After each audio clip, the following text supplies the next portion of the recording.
Representing the Big 12 is the tough defensive unit of Texas A&M. The cornerstone of the Aggie D is senior guard Derek Rowland. He'll have his hands full tonight, trying to slow down last year's Pac-10 Freshman of the Year, Isaiah Thomas. Texas A&M center Brian Davis likes to get physical down low, where only the brave dare go. Tonight, he should see plenty of the Huskies' leading scorer, Quincy Pondexter. If you like up-tempo basketball and don't mind a few bumps and bruises along the way, you're in for an action-packed evening. Two nationally ranked teams, the Big 12's Texas A&M Aggies, take on the defending Pac-10 Conference champion, Washington Huskies. The Hardwood Series continues now.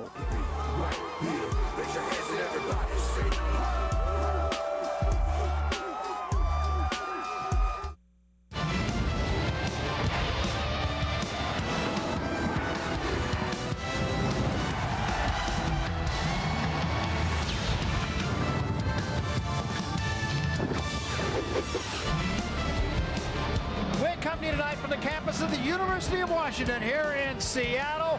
Final game of this year's version of the Big 12 Pac-10 Hardwood Series presented by Toyo Tires. A series that has been dominated so far by the Big 12. Tonight, it's 19th ranked Texas A&M against 22nd ranked Washington. And hello again, everybody. I'm Barry Tompkins, my partner Marcus Johnson. And Marcus, I have to think that this is one of the games that coaches like this really like.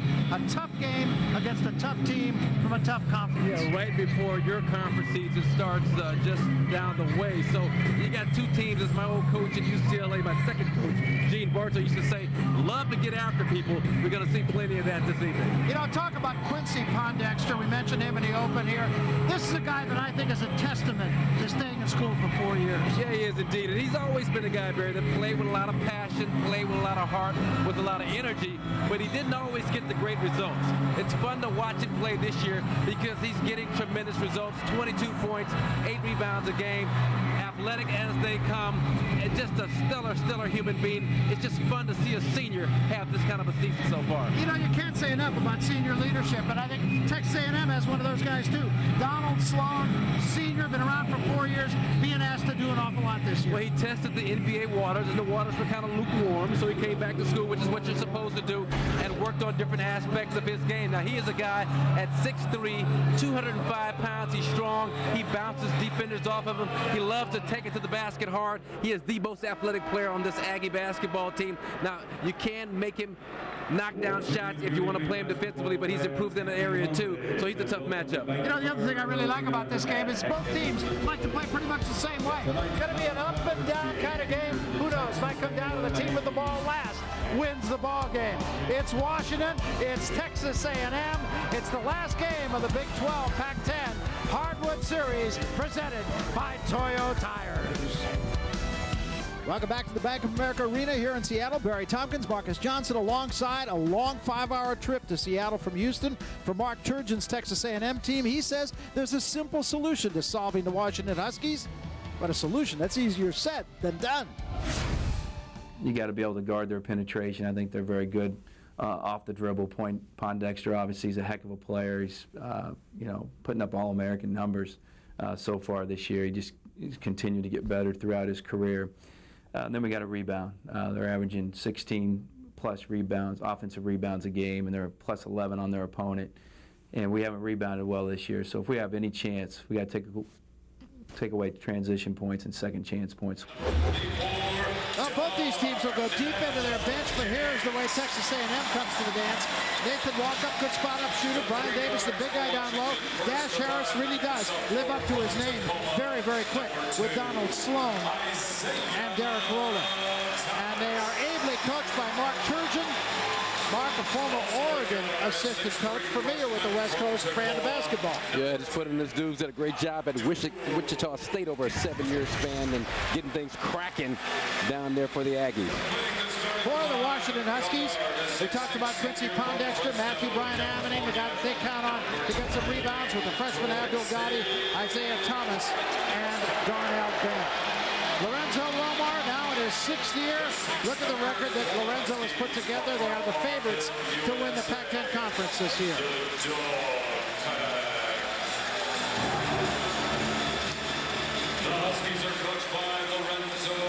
Always a good crowd here. We talked earlier about the doghouse. This place never really used to be much of a home court advantage, and now it really is. Yeah, and credit Lorenzo Romar, and credit the style of play that he has implemented with these Washington Huskies. I mean, they come after you full throttle for 40 minutes. He loves to take teams out of what they love to do offensively. That's his defensive philosophy. Make you have to make a play 3 feet out of your comfort zone. Going to be a tough challenge with these Texas Aggies because of their 3-guard offense. They've got guys who can beat you off the bounce and get to the rim. Yeah, I think it's really interesting. Both these coaches, when you sit down and talk to them, they talk first about defense. And Mark Turgeon, he has done a tremendous job again at Texas A&M. More wins than any coach in his first 2 years in Big 12 history. 49-21, 24-10 last year, 25-11 2 years ago, which was the 3rd most wins in Texas A&M history. Yeah, not bad for a school that was always considered a football school, and now it's the basketball program that's getting it done. And Mark Turgeon is no fool. He chose that job because there was some pretty good talent coming back. That's exactly right. The Wichita State program, they did a great job building up, and then Billy Gillispie went to Kentucky. Mark Turgeon has slid in there and not missed a beat. I think one of the interesting things is while he was at Wichita State, he did some excellent recruiting in the state of Texas, and that made him really appealing. Exactly. Establish the roots and the pipelines that you need to establish. Players make it happen. Gant controlling the opening tip-off. This is Pondexter. Pondexter worked on right now by Rowland, who is their best on-ball defender. D. Rowe, high school teammate of the guy we featured, Donald Sloan, Seagoville High School in Dallas, but he is thought to be the best perimeter defender in the Big 12 Conference. They only went to high school together. They went to middle school together. 8 years they played together, but Darnell Gant out of Crenshaw High School, Los Angeles, California, my alma mater. The old alma mater. Comes up and knocks down his first jump shot. He's got the rebound first of all, but if he can knock down some shots, that's a bonus for the Huskies. Nice little overplay on defense that time by Matthew Bryan Ammoning, and the ball is tied up. It's going to belong to Texas A&M, but a good hustle play. A lot of flailing, a lot of flopping going down on the hardwood. As Matthew Bryan Ammoning does a nice job poking the ball away from Davis, gets down, gets dirty. Good clean basketball. That's a held ball. And now they're going to say it was a held ball. The alternating possession rule. And the alternating possession goes to Texas A&M. This is Sloan. Now Harris up top. An interesting maneuver by Lorenzo Romar. Quincy Pondexter guarding the leading scorer for the Aggies, the 6'3" Sloan. Brian Davis, nice little spin move down low, draws the foul. Going to get Brian Ammoning on the foul. And Brian Davis leads his team in rebounds, blocks, steals, all the hustle points. He's a passionate player. Got a technical foul against New Mexico a couple of games ago. A little bit too nippy, complaining about a call, but that's just kind of who he is. But the thing with him, Barry, is just staying on the floor. He's playing about 25, 26 minutes a game. They can keep him on the floor longer than that. His productivity would go up tremendously. 9.7 rebounds. That's exactly right. When he plays 20 minutes or more, he averages about 13 points a game. This is Abdul Ghani, and we'll talk a little bit more about him. Top recruit. Still kind of getting his game legs. And Lorenzo Romar trying to help him in that aspect, put him in the starting lineup. But Benoit Overton back off the bench like he played last year a lot. Overton did. Gant misses the long J, and it's going to be out of bounds to the Aggies.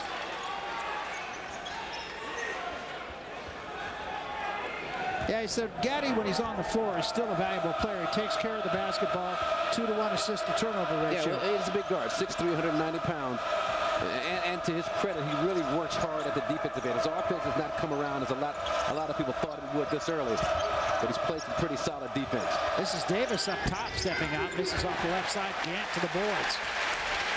And he's young. I mean, he's just a 17-year-old freshman, so keep that in mind. He's not like some of these guys, a couple of years of prep school, come in at 19 years old. He's just a baby. Nice drop pass that time, but Brian Ammoning couldn't finish. And Sloan gets it out of there for the Aggies. Both teams struggling here. And that's what Matthew Bryan Ammoning's got to take it up stronger. I mean, that time he just bailed out of the contact, didn't even initiate contact, kind of ran away from it. That time Sloan a little bit off balance, travels. When you got a body like this guy, I mean, you've got to go in and power through people. I mean, nice job using the body defensively against Donald Sloan. Now he's got to transfer that at the offensive end. This is Thomas up top. Thomas to an open Gaddy. Still can't get it to go, but a second chance by Brian Ammon. Exactly what you're talking about. Make it Pondexter.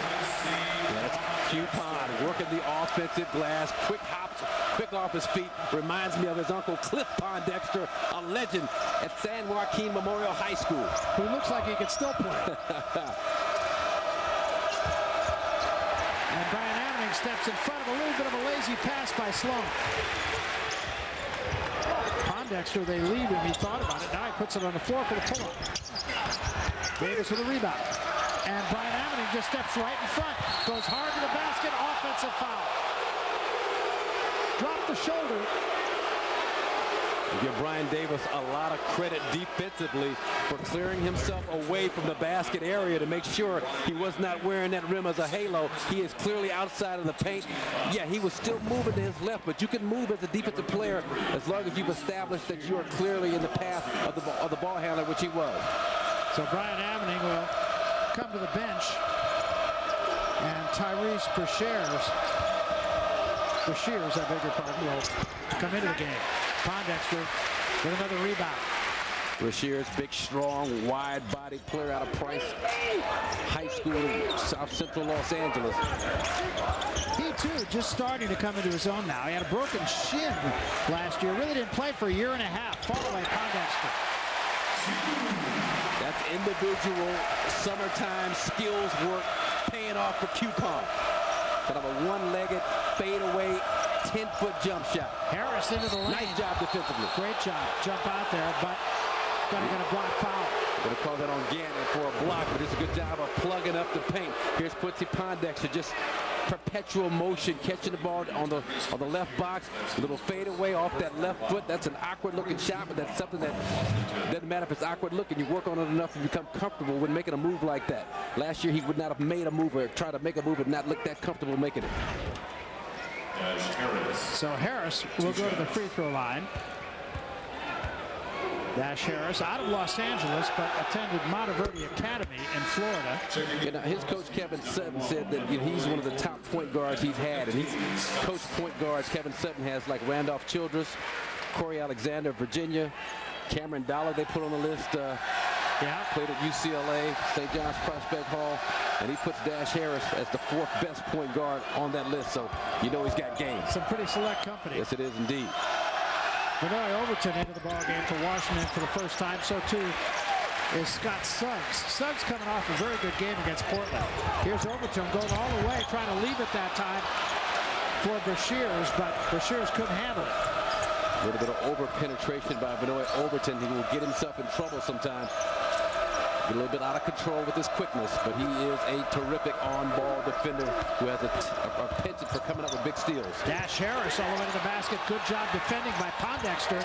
Now Sloan tried to go under Pondexter, couldn't do it. That's 2 excellent defensive plays. And you saw that the end result was just that double clutch scoop maneuver by Sloan.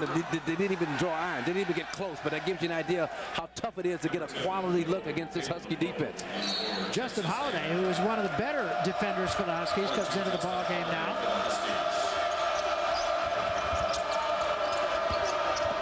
And that's Sloan to the basket. And how long do you keep Quincy Pondexter on Donald Sloan? First, you got to worry about foul trouble if that happens, but also you don't want to wear him out having to chase Sloan around off the tremendous amount of screens that are set for him. This is Holiday, guarded with a bigger walk-up. Now Suggs. I think Suggs is ready to really help this team with his outside shooting. Pondexter again, far away, a little hard. Rebound yanked down by Harris.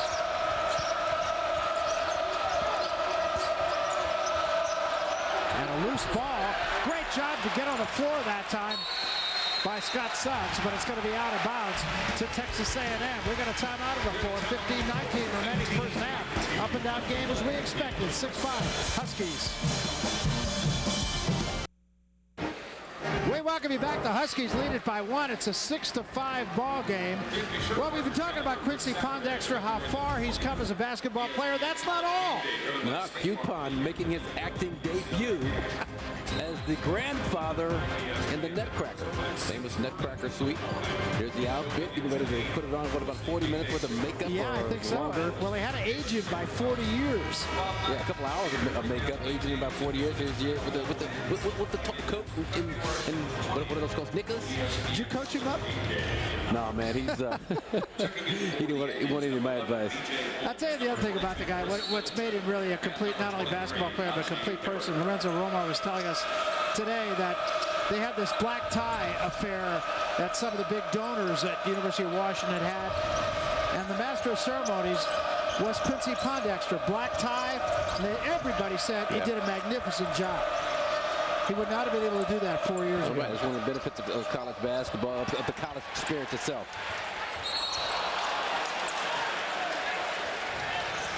Well, it's been exactly the kind of game we expected so far. Yeah, I mean, and it's been kind of ugly. I mean, you know, just because of the defense, the intensity.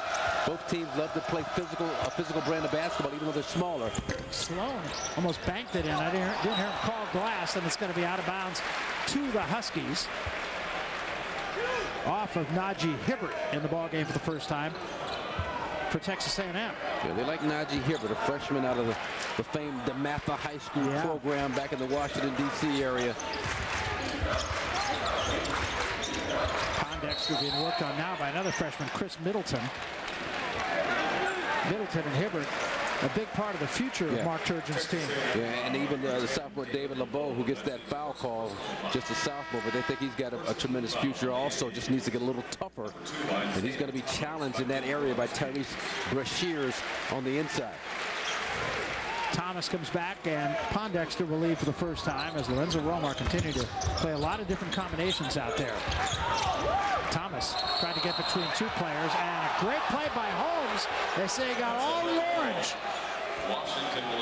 Now, some people on their staff say that B.J. Holmes is Mark Turgeon's favorite kind of player. Probably reminds Turgeon of the kind of player he was as a collegiate player at Kansas, and just a nice job defensively, being in the position he's supposed to be in, thwarting the penetration attempted by Isaiah Thomas.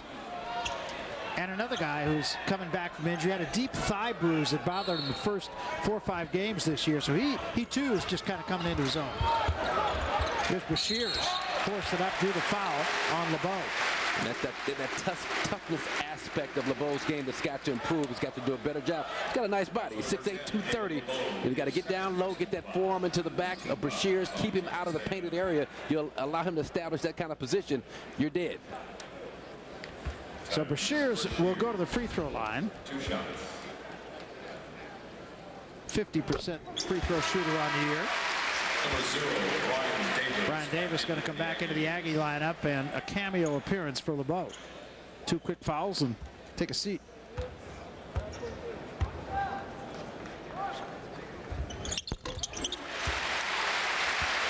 Didn't look like a 50% free throw shooter.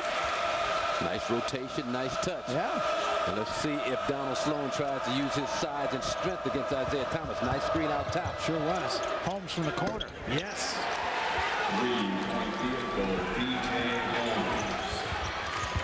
Just like that, a tie ball game. Here's Overton to the basket with the left hand. Count it, 1. And that's under control for Vanoy Overton. D.O. doing a good job of getting into the gut and then making a positive play at the end of it. Staying under control. Sometimes he goes at it about 78 RPMs. That time he was down to 45. But there's that flat screen right there set by Brian Davis that I like. That flat screen is tough for a defender because you don't know which side to hedge as an offensive player. You don't know which side to force your, as a defensive player, which side to force your offensive player to. So it becomes a tough place to defend a player. Good play by Sloan, too. He penetrated just enough to draw the man to him and then kick out for the 3. Overton converts a 3-point play and a 3-point lead for the Huskies.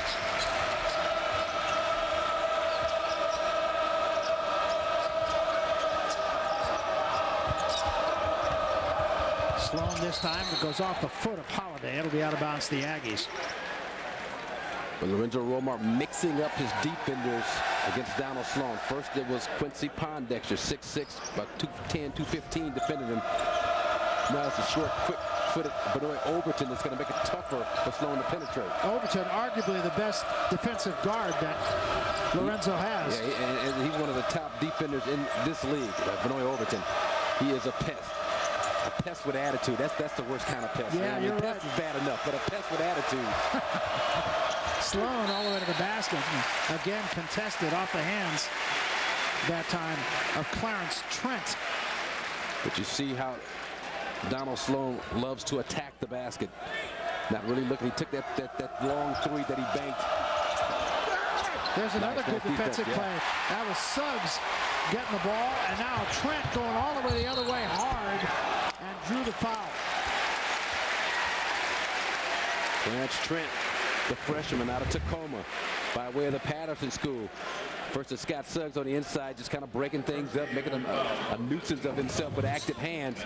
Trent does a great job on the push coming down the right sideline, and he looked pretty good doing it at 6'5", 225 pounds. They think he's got a bright future here in Seattle.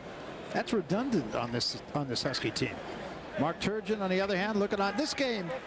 You really got to like the way both defenses are playing in this game. And the thing about it, you look at the Huskies and the points that they score every year up in the mid-80s, and people think they're just kind of an offensive-minded team, but they really put in the work defensively. Against Portland the other night, this Portland team, a great three-point shooting team, they chased them off that three-point line. Jim Shaw, their assistant coach, was responsible for the defense, and they changed their whole personality. It was not even a game after the first 5 or 6 minutes of that game.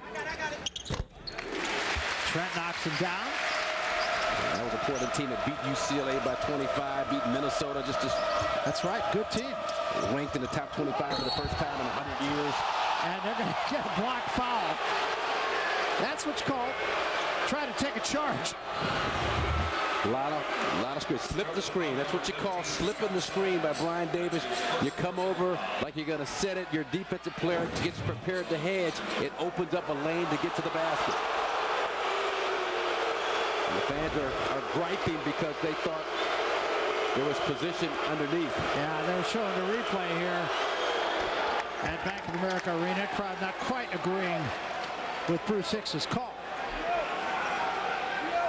And fans have got to be aware that they've got the new rule in college basketball. You've got to, any part of your body that gets a piece of that orange, if you're underneath that orange cylinder, any part of your body, I mean, it could be just your little toe, could be there, your heel, the back of your heel, and it will be a blocking call.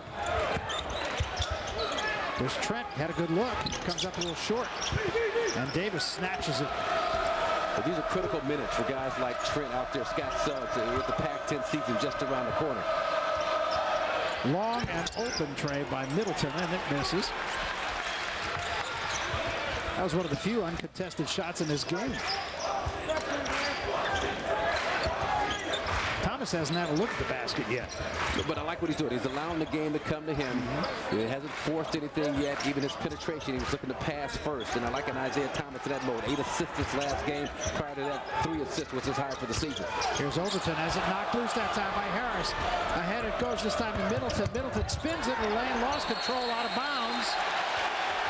And they're going to say Aggies ball, and that's going to get this crowd really riled.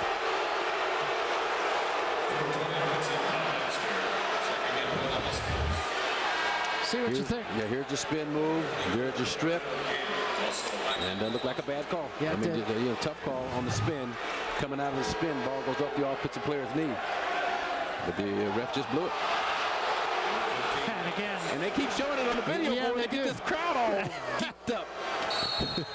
Which is not a bad move. No, it's a good move. A lot of venom in this place right now. This is Sloan outside. Crowd very much into this game. Yeah, style of play of these two teams will breed that kind of venom. Two teams will ever play physical, get after each other, push it up and down the floor. They're going to get a push this time on Bashirs away from the ball.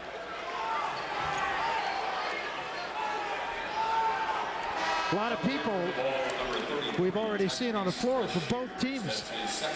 The revolving door substitution policy, but I like that, especially this kind of a game as you talked about. This is a great time of year to play this kind of quality opponent. Now you can use your bench and use some of your younger guys and get them used to playing in a high type of an atmosphere. It's Sloan off the inbound pass, short. Rebound try by Middleton is off the rim.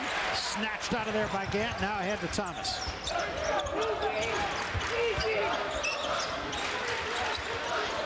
Shears has got to do a better job sealing. He had Davis, the defender, on his back, then allowed him to work his way around without any resistance whatsoever. They drop it down to Shears. He lowers his shoulder and was going to draw the foul. That could have gone either way. And Shears took out about 3 players, his own teammate Quincy Pondexter included.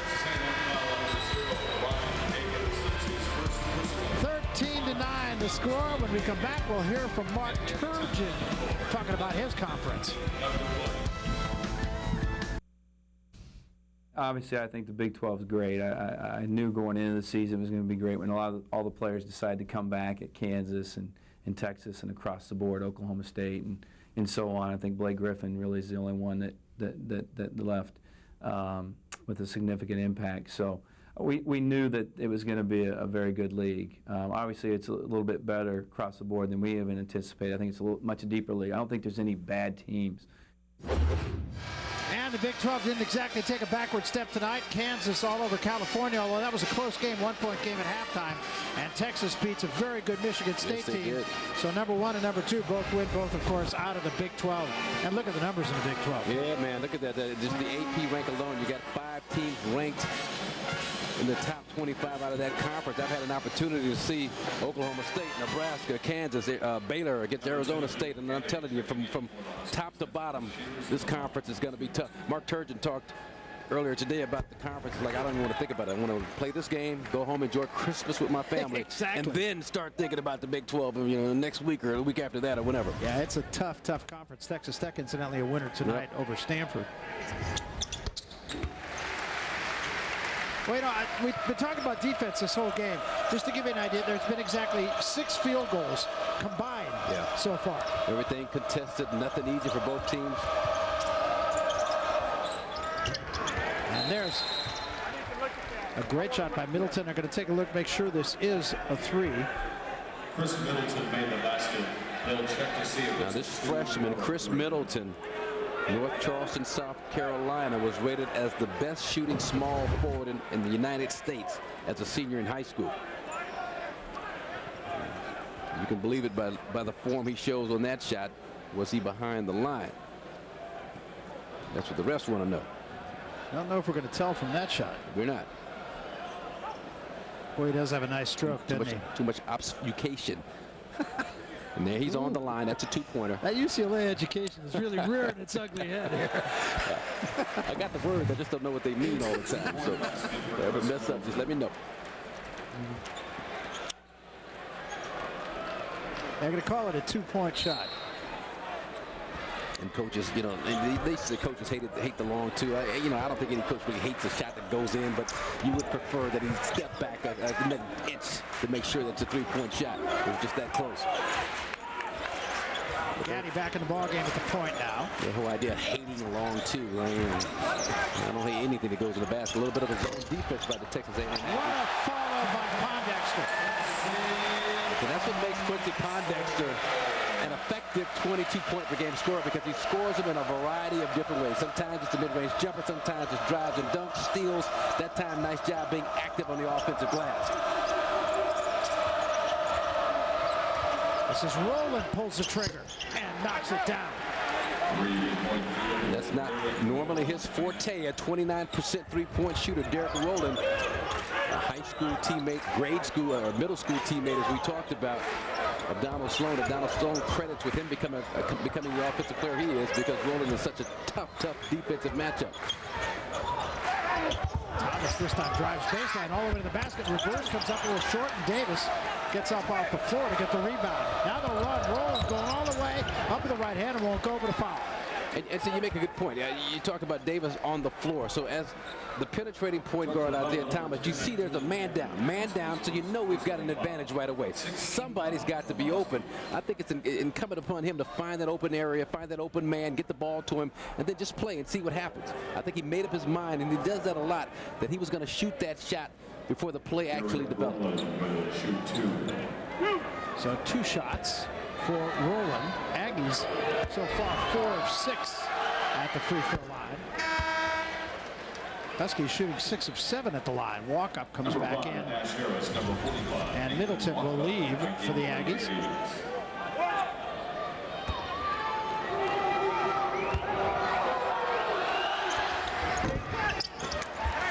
Gant snatches the rebound off the miss.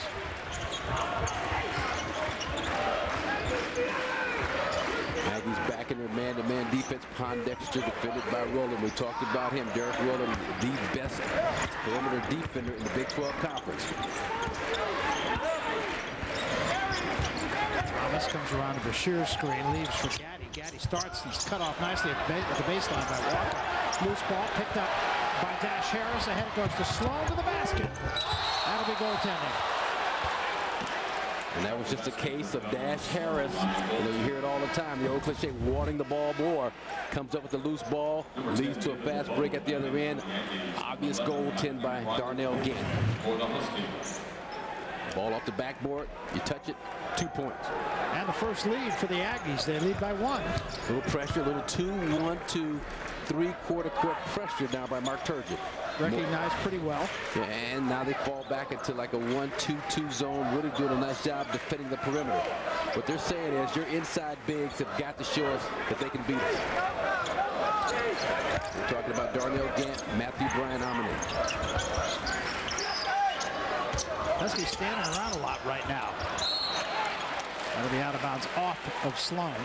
And the changing of defenses can do that for you as an offense. I mean, all of a sudden you've been going man-to-man, playing against man-to-man as an offensive unit. Now you look up, it's a 1-2-2 kind of a different alignment type of a zone defense.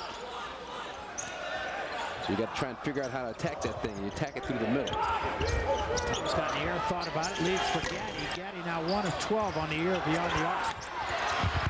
Gant gets on the floor, dives for it, and it's going to be Aggies ball out of bounds, they're going to say.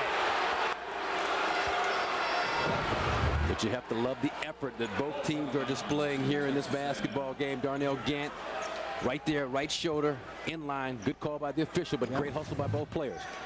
It's been that kind of game. And we knew it would be. I mean, getting after each other, both teams.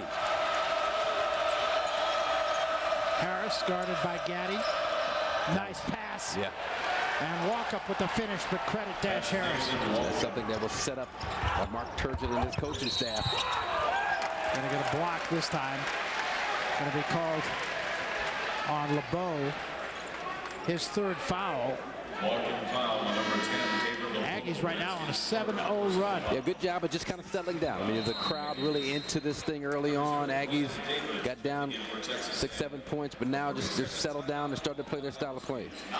Gives us a minute to recognize our academic stars of the game. Nathan Walkup, who just had that layup, majoring in business.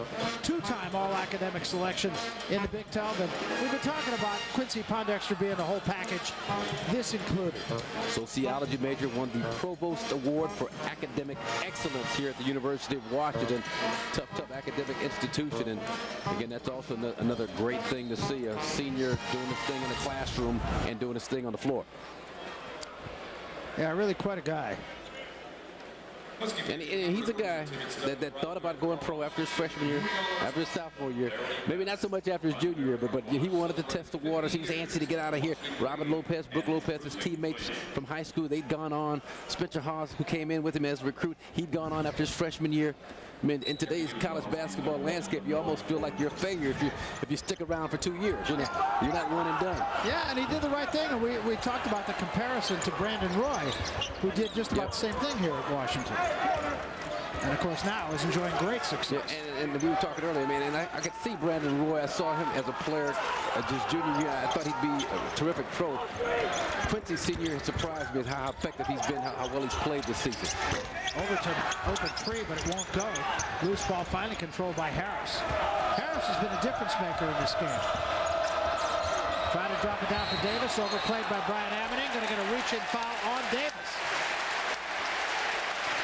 And Matthew Bryan Ammoning, I've talked about him been a little tougher offensively, but defensively he's displayed that toughness. But let me say this point about Quincy Pondexter about not expecting this. I mean, I talked about it in the open. He plays with passion, he plays with heart, plays with a lot of energy, but I just didn't know if it was going to come together offensively enough for him to average 22 points a game. I thought 15, 16 points a game would have been a great season for Quincy Pondexter. He's exceeded those expectations. He and Thomas have carried the scoring load for the Huskies so far this year. You can see his improvement from last year to this year. And a lot of that, he says, has to do with playing on a national team this year. He played in World University games, played with some great players, and he told us today that he really feels as though that made him realize he can play with anybody. Yeah, and you never know how much confidence has an impact on a young man's psyche and how it translates to his game on the basketball floor, and we're seeing that all converge, all come together in the senior season for Quincy Pondexter, and that's what makes it special to watch. Walk up now, Sloan, and that won't go. Turner finally controls it, and he can't get it. Walk up tries, and he can't get it. They said Nathan Walkup was a much better athlete than he kind of appeared to be. Showed it on that play. Terrific outside shooters. Some big shots for this team. Palming violation on Isaiah Thomas. That's a dribbling violation. Once again, kind of spotlight time for Isaiah. Again, once he's still got to be aware of keeping everybody else involved.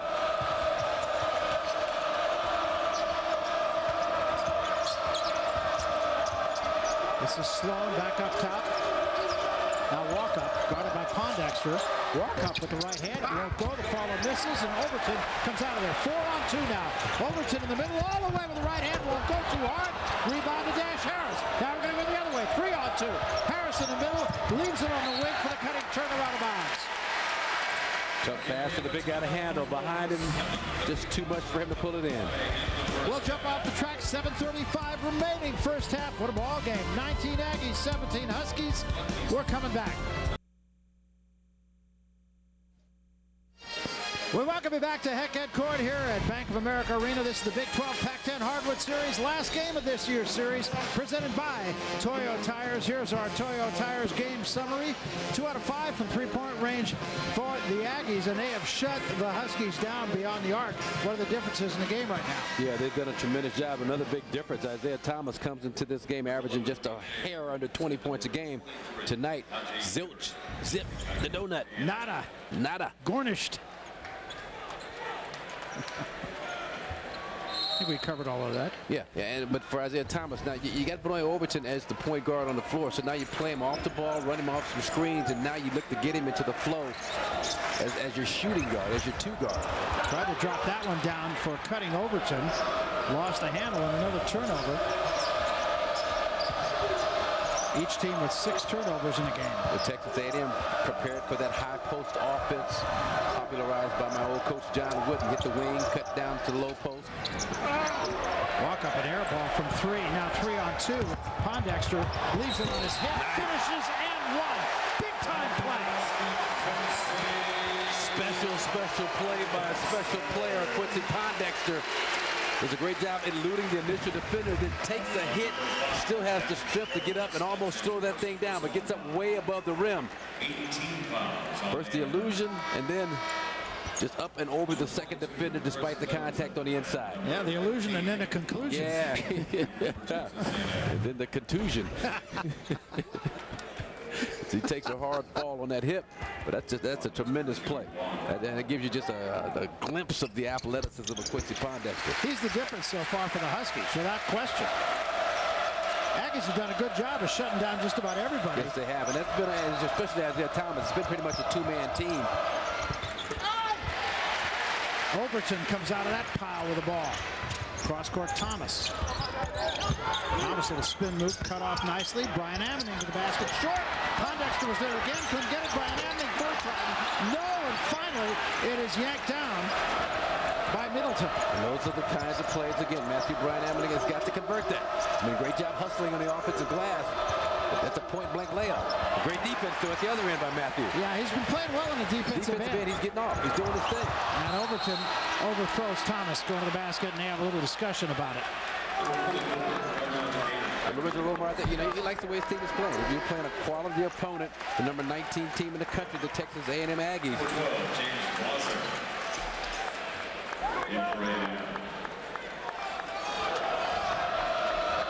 James Blazek now on for the Aggies, gives him a little bit of size. And forcing us to break out the media guys.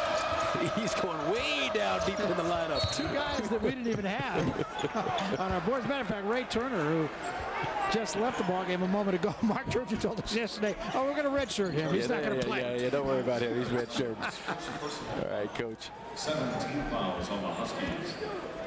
9 different players have scored in double figures this year for the Aggies. They're trying to add to that number. 5 different players have led the team in scoring. I mean, it's a good basketball team. Both these teams are good. Yeah, and again, this is the opportunity. I talked about it for the Huskies. Throw some of your young guys into this fire. Good job by Thomas that time to protect with the body and catch that ball before it was knocked out of bounds. Both teams get back on defense really well. Isaiah Thomas has still got to maintain that delicate balance. He's got 0 points at this stage. You know he's dancing. You know he's itching to get some shots up, get some points going. Here's a guy that's used to scoring big time numbers every level he's played on. Pondexter for 3. A little short. Thomas yanks down the rebound, gets amongst the trees, double clutches. No, Pondexter yet another time. Working the offensive glass for Quincy Pondexter. Game high 11 points. Scoring them in a variety of different ways. Sloan at the other end leaves for Hibbert for 3, and he banks it in. 3 for Najee Hibbert off the glass. Thomas again penetrating, a kick out for Elston Turner for 3. It won't go, it's short. Pondexter up over the top, and they'll get him for being over the top. And again, you can't fault the effort of Quincy Pondexter, both ends of the floor, especially at the offensive end. Mid-range jumpers, one-legged leaners, offensive tip-ins, just finding a way to manufacture points. I love guys like that. Yeah, you know, it's one of those cases. It's one of those cases that he's being defended pretty well. Yeah, exactly. And he's got 11 points. And you don't have to run plays for him time and time again to break up the continuity of your offense. He's going to find a way to get him some points. He'll take a seat. Middleton will go to the free throw line. You were talking about Middleton and what a top recruit he was. He's 6'7" now, and they say he's still growing. He's got a 7-foot wingspan. High basketball IQ. I know that's become a cliche, but it is a fact with him. As you look at Pondexter on the bench, who has absolutely done everything. He's got half his team's points. Chris Middleton, the freshman, cousin of Josh Powell of the LA Lakers, actually started the first 2 games of this season, dropped 17 on Prairie View, so you know the talent is there. This is Suggs guarded by Sloan. Now Elston Turner up on the wing, drops it down for Brian Ammoning. Turner, pump fake, steps in for a deuce. And it won't go. Brian Ammoning, offensive rebound, too hard on the putback. Blazek with the rebound.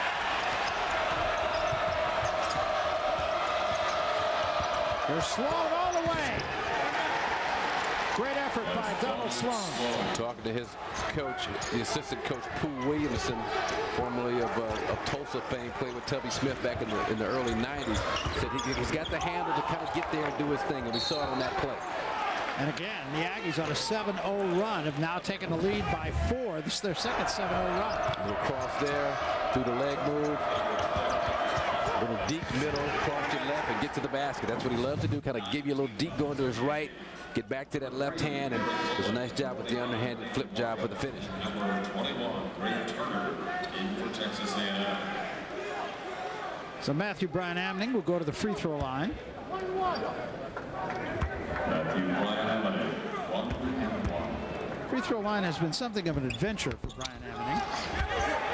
As advertised, Turner yanks down the rebound. And he put in the good work. I mean, he worked with Detlef Shrimp, former Sonic, former Husky, Spencer Haas, Nick Collison, all those guys kind of his workout mates. This walk-up going baseline, lays it in, and one. Don't look at Nathan Walkup as just some perimeter jump shooter. He is an athletic 6'7", 210-pound junior out of Houston Deer Park High School. Nice job working the baseline. Took off from outside the key. Great extension, great finish. And significantly, the third personal foul on Matthew Bryan Ammoning, so he'll have to sit, I'm sure, the rest of the half.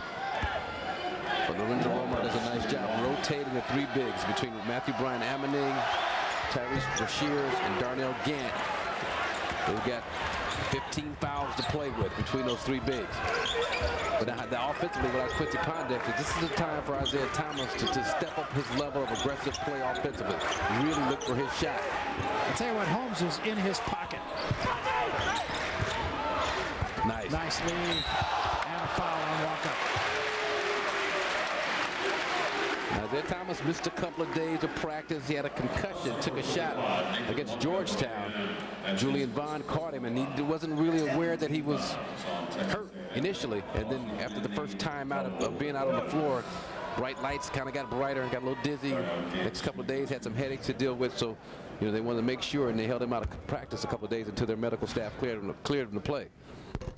Well, the Huskies, without Quincy Pondexter, have got to find somebody to pick up the scoring edge. Not a Husky until just a moment ago. With the exception of Pondexter, has scored for the last 7 minutes and 45 seconds.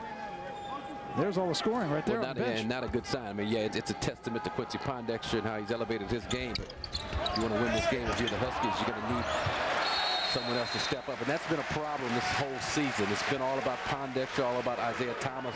Finding a reliable third option offensively has just not been there.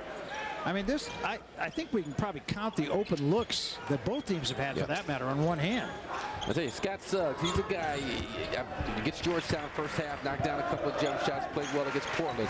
If he can get some looks, he could be effective. They came behind a level screen that time, but a good job by Sloan to come through it. There's Suggs, floater, too hard. And Holmes gets it out of there. But defensively, that's how you want him to play on offense, on the move. Don't let him get his feet set, shooting off balance leaners. Difficult shots for him. Difficult shots for anybody. Little cross going left, bounce off the defender. Good job by Sloan to get the shot out, but he couldn't get it to go in. Now Thomas coming the other way. Thomas gets into the lane, the left-hander, it comes up short. Loose ball going to be run down by Sloan. 2-on-1 on the wing. It's Holmes to the basket, offensive foul. And we'll take a timeout. It has been a game that has been exactly as advertised. Physical, tough, great defense. We're coming back. Aggies lead it by 5 in what has been a bruising basketball game. 3:21 remaining in the first half. Let's take a look at our Toyo Tires Drive to Perform. And tomorrow night, Pondexter performs in the ballet. Tonight on the court. Ballet on the basketball court. Quincy Pondexter, great job eluding and then playing through contact to finish off the three-point play, and just showing how well he has improved his offensive repertoire. Yeah, it's kind of full contact ballet out here, though, isn't it? You know, the tribute, though, to the defense that's being played that we've been talking about virtually from the get-go, all you have to do is look at the shooting percentage. Yeah, well, in Texas A&M, 35%, 9 out of 26. The Huskies, 25% for the game. And that's a testament, again, as you mentioned, both coaches really emphasize tough man-to-man defense. There's another little statement made by Turner, but a foul. And Lorenzo Romar and his staff, they do a nice job of isolating Quincy Pondexter at the free throw line, let him turn and face. He's got a tremendous first step. Turner, good job cleaning up the weak side block just in case, because if that would have went in, that would have been a three-point play. So that, you know, those kinds of blocks, we just kind of laugh them off and just kind of, oh yeah, there's a foul. But he stopped a potential three-point play on that play. So Pondexter will have 2 shots. Very good free throw shooter. That's another area that he's improved. Kind of an indicator of just how much focus the guy's coming into the season with. Number 22, Chris Middleton. Middleton comes back for Mark Turgeon. Incidentally, the Aggies have used 11 players in the game, and 8 of them have scored. It's kind of been their MO this entire year. 1 out of 2 for Pondexter. 4-point ball game at the 3-minute mark.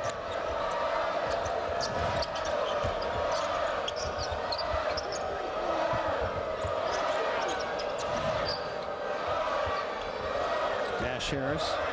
Now Sloan way up top. 10 on the shot clock. Sloan gets into the lane. He will pull up Jay. Good job, but it wouldn't go. And it's going to be out of bounds off the Huskies. Nice usage again of the flat screen out top for Donald Sloan. And that flat screen, I mean, they first kind of stumbled on it for Sloan when they played the Huskies back in New York a couple of years ago. And Sloan was a sophomore, had 18 points in that game as Texas A&M defeated the Huskies, but they just flat screened the Huskies to death. And they've been going to it as a staple offensively ever since. Aggies 3-1 all time against the Huskies, but Lorenzo Romar 1-1. He beat him when he was in St. Louis.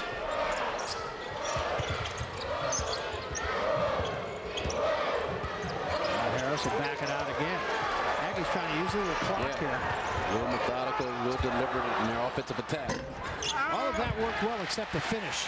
Good penetration, good lead. Pondexter tried to bang it off for one of the Aggies, and they're going to get a push foul on Middleton.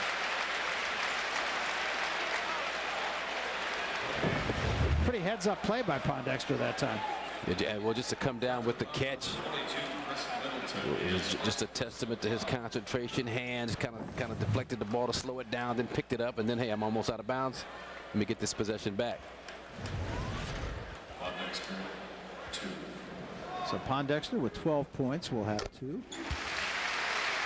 Try to get this back to a 2-point game with 2:11 remaining here in the first half. We said this was going to be an up-and-down game, and it has been, but the scoreboard doesn't show it. Activity doesn't always equal achievement.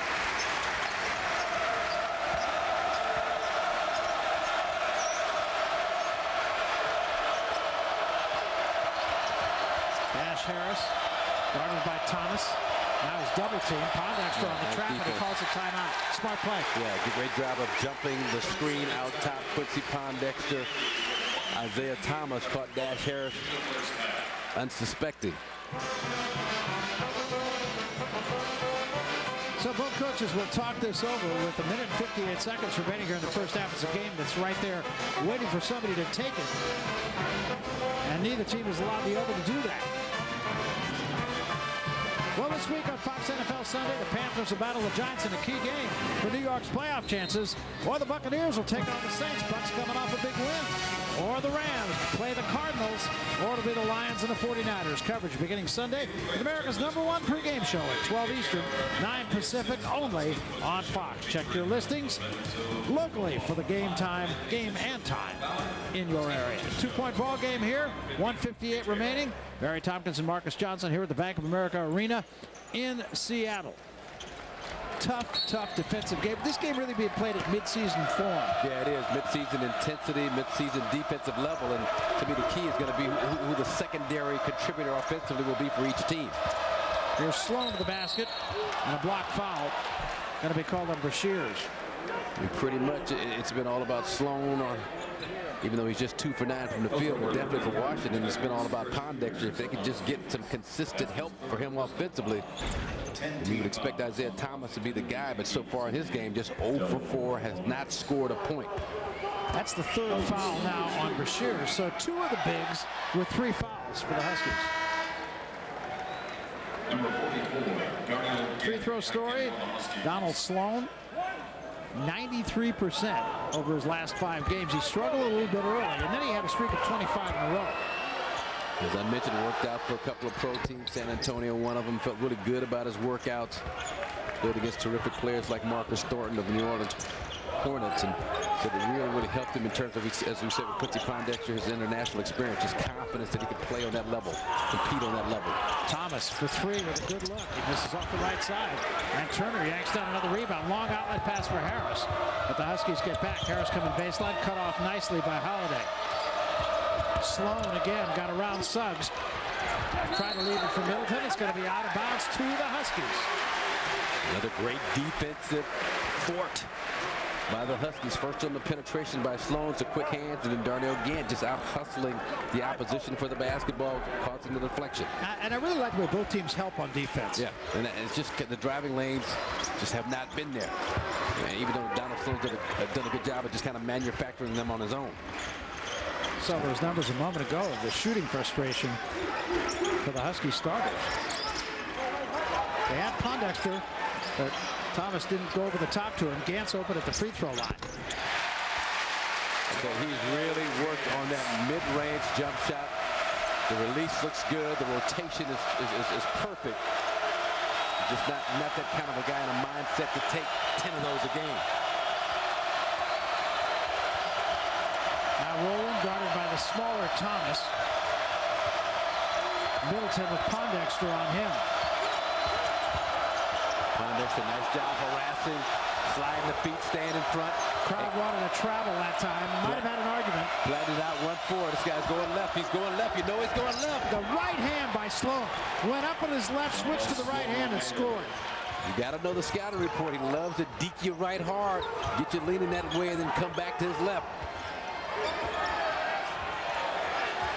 Huskies going to have to hurry here. They got 6 seconds.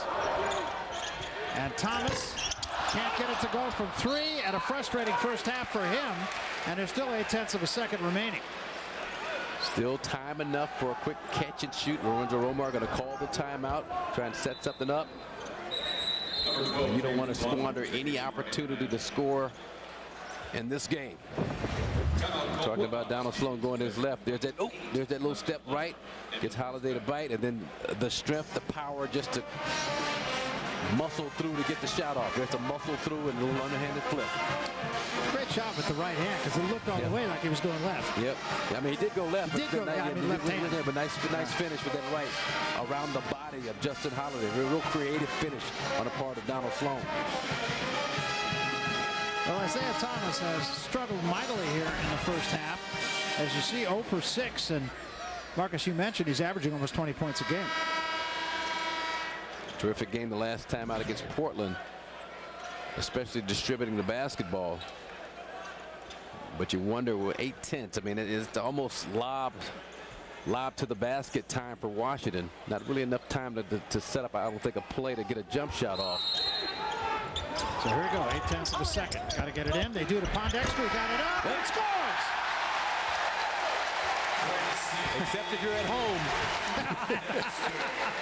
You can catch, bobble, jump stop, and finish. Well, no question but that Quincy Pondexter kept his team in this game. He's got 16 points at the half, and Donald Sloan doing his part as well. There's the last shot, hung on the rim, finally dropped down. Here it is again. Yeah, nice job, Quincy Pondexter. Just out-muscled the defender, Derek Rowland, to get the position, and they almost caught it, touched it, put it up in one motion, and that's what you have to do with 0.8 of a second left. Good play. Well, been an outstanding ball game so far. The Aggies lead it 32-30. We're at the half. After the break, we'll take you to our Pac-10 College Hoops halftime show. Andrew Siciliano will be along for that. A tremendous first half of basketball that was exactly as advertised, headlined by both teams' defense. Who'll pick it up in the second half? Go to the studio after this. Welcome back to Bank of America Arena here on the University of Washington campus. Barry Tompkins, Marcus Johnson alongside. 2-point game as we prepare to start the second half. Let's take a look at the individual numbers. And Donald Sloan with 10 points. Pondexter with 16. Darnell Gann had 5 points and a couple of field goals. But the difference, and we started to say this before the break, 8 players for Texas A&M have had field goals, only 4 for the Washington Huskies. Yeah, and see, that's the more telling thing, is the guys that you don't see on the list. And we have one of those guys, Isaiah Thomas, 0 for 6 from the field, 0 points. I talked about the concussion after the Georgetown game, sat out a couple of days before the Portland game, came back and played, scored 16, 8 assists, played well. So I don't think there's any residual effect from that. I think you give credit to the Texas Aggie defense. Just very little driving lanes, and when he is driven, I mean, he has been contested very physically inside by the Aggie bigs. Oh, we'll see what the Aggies can do about Pondexter, the only guy they have not been able to control. Davis to the basket, and tied up by Gant. The tough defense continues. And I actually overstated it before. There were only 3 Huskies that had field goals in the first half.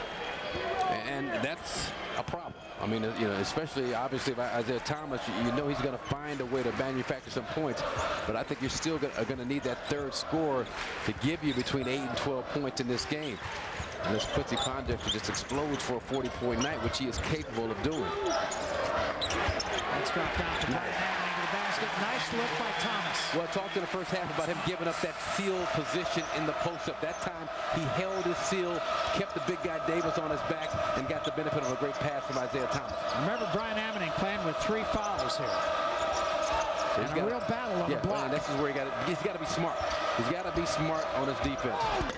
And Texas A&M smart just to go to the big and test Brian Ammoning. Yeah, I like that. And nice job by Davis. You saw the little chicken wing elbow maneuver to kind of gain that inside position, which the officials are allowing a lot more of right there. Tough angle from that side to really see it. Here you'll see it. You watch that right elbow right there. Right elbow kind of clears away Ammoning, but he did it all in one motion, which was real cute, real nice job by Brian Davis to get that inside position. One of the three seniors that starts for the Aggies, and he knocks that first free throw down nicely.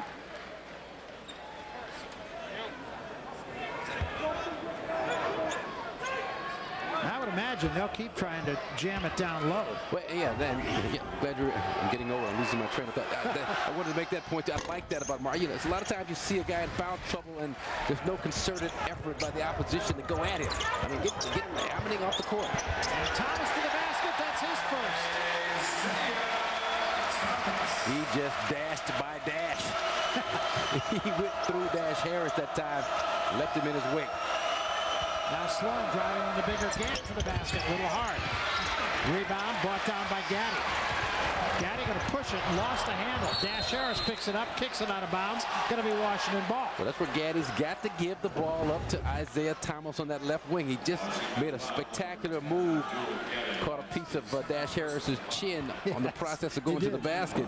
Now he's filling the left wing. Gaddy has a chance to get him the ball early, get him the basketball, get him in the flow, help him out. Thomas might have gotten kicked somewhere in there too. He's kind of rubbing that left leg. So now it's the Aggies with the ball.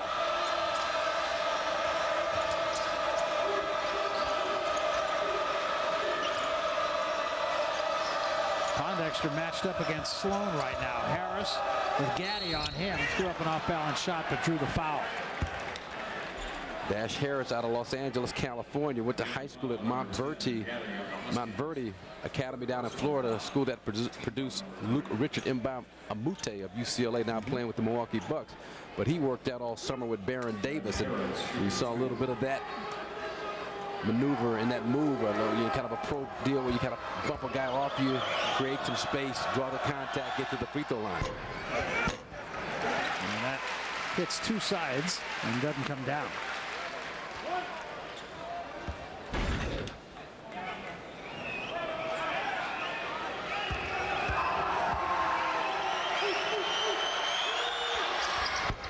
Both.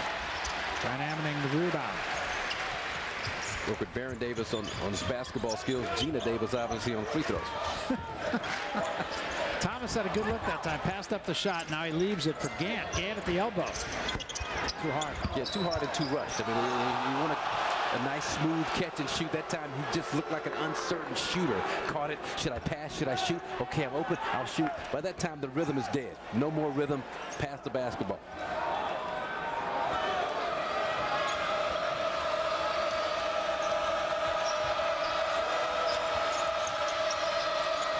Harris worked on by Gaddy. Now Walker. Drop it down low. That time to Rowland. Rowland comes up short. Pondexter snatches it out of there.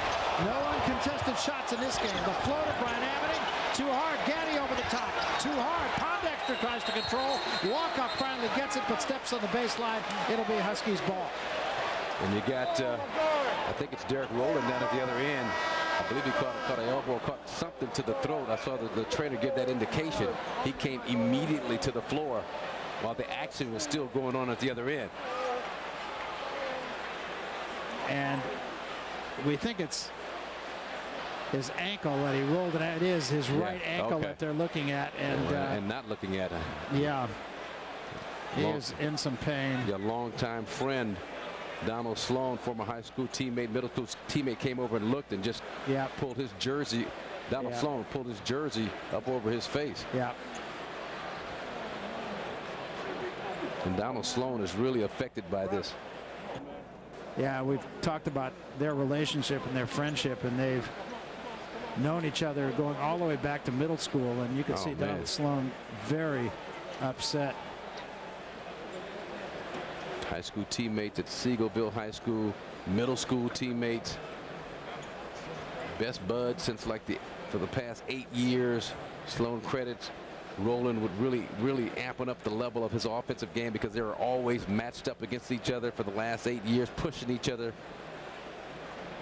And they're really trying to comfort not only Derek Rowland, but Donald Sloan on the sideline too. They're going to get a cast on this immediately. So needless to say, this does not bode well, and you hate to see something like this.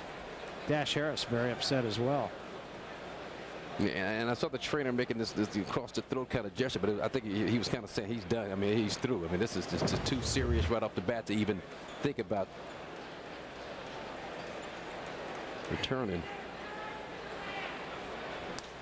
And this crowd very, very quiet now. We talked about what great fans they are, and you'll see they'll give Derek Rowland a round of applause too, and they're trying to comfort him out on the floor. They're putting a soft cast on and pumping it up right now just to stabilize the leg. Lorenzo Romar is coming over now to try to comfort Rowland as well, and Low Romar is that kind of guy, believe me.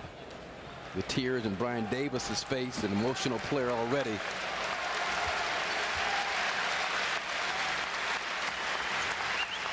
Quincy Pondexter goes out and gives Donald Sloan a big hug.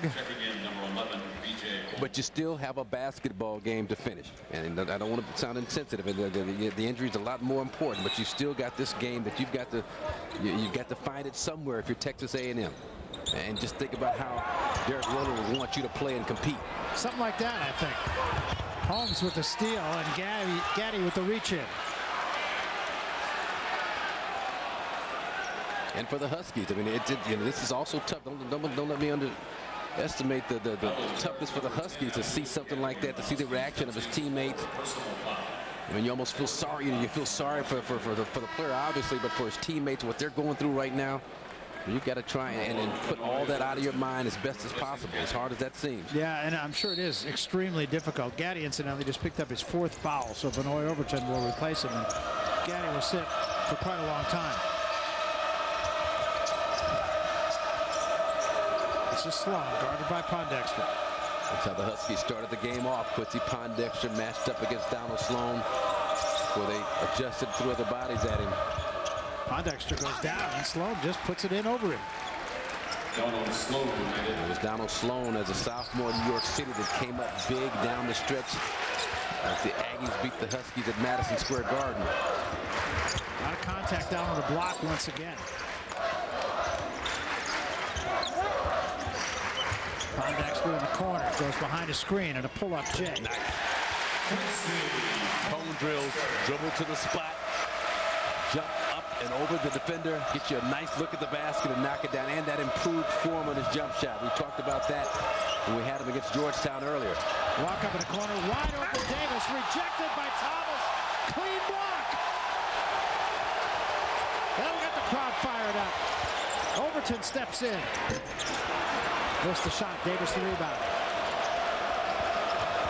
Isaiah Thomas is a 5'8" young man that jumped over Matthew Bryan Armining to win the slam dunk contest during Midnight Madness. That's right. Walk-up misses the jump at the elbow. So you shouldn't be surprised he's got those kinds of hops. There's Thomas spinning into the lane, trying to go up against Davis. Jump ball, he got all ball. Bruce Hicks, a lot of contact down low, but that was after Brian Davis had made the play on the basketball up top. And but talk about a play. That's a great job, Isaiah Thomas. Run it down. Get it out of here, big guy. It's a one-point game. We're coming back. Huskies lead it by 1, just under 16 minutes remaining. A game that's still there for the taking. The injury to Derek Rowland put a whole different look to this game. Husky guards so far just struggling mightily. 2 for 15 combined from the field. Now, Benoit Overton, Abdul Gaddy, I mean, okay, you can live with that, but Isaiah Thomas, that 1 for 8, that 2 points, I mean, that's going to come back and bite the Huskies in the butt if they're not careful, if he doesn't get more active, more involved, and more productive offensively. Somebody's got to step up for the Huskies if they're to continue this. That's Gaddy on the bench with 4 fouls.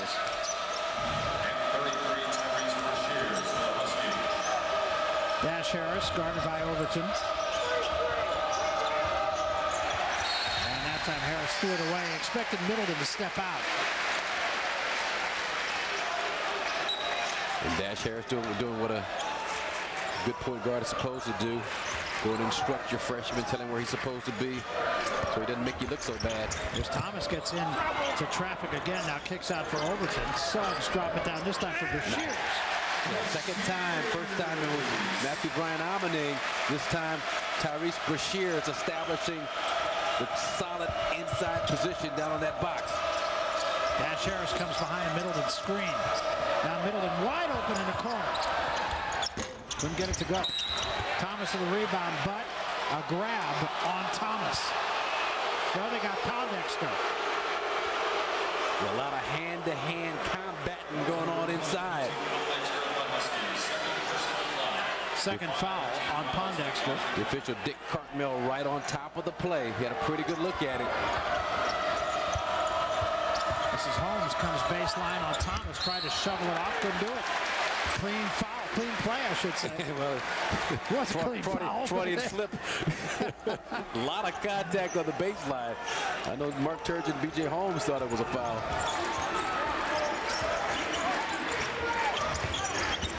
Thomas coming baseline, the scoop. It made it tougher than he had to. Had the left-handed side free, but nice job on the acrobatic, high degree of difficulty finish by Isaiah Thomas. And a timeout called by Mark Turgeon at the 14:54 mark as the Huskies now take a 5-point lead. Here's what you were talking about, Marcus. He had a layup right here, but instead it comes under with a reverse. Why not? We're coming back. Well, the Space Needle in the city of Seattle, Washington on a beautiful, clear winter's night. Can't imagine a more beautiful city when it's like this. Yeah, love this city. Got a lot of family, a lot of in-laws from up in this area, so I spent a lot of time here. Great place to live. Last game of the Big 12 Pac-10 Hardwood Series. Right now it's led by the Washington Huskies, who are on a 6-0 run, coming on the heels of Derek Rowland's injury, and you really can't help but wonder if that has had, at least for the moment, a negative effect on the Aggies. It appears to, and you expect that at least after the first 2 or 3 minutes after the injury was sustained, but how they regroup and respond from here on in. And then not well on that play. Bad decision on the baseline. Turn offensive foul, I believe. Yep. It's only the first team foul for the Aggies here in the second half. Freshman out of control, but the Huskies have done a nice job going inside. They've got an 8-0 points in the paint advantage in the second half. Thomas misses that one a little hard. Kind of forced that shot, I think. Here's Sloan.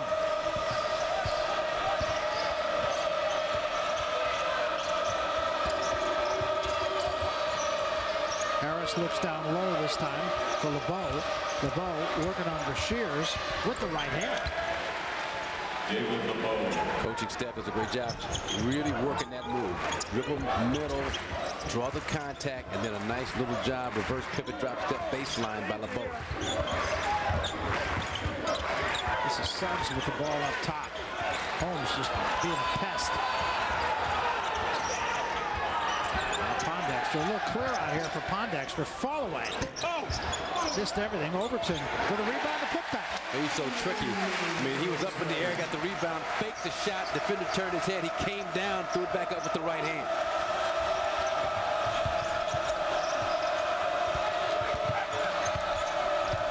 Good hedge by Brashears.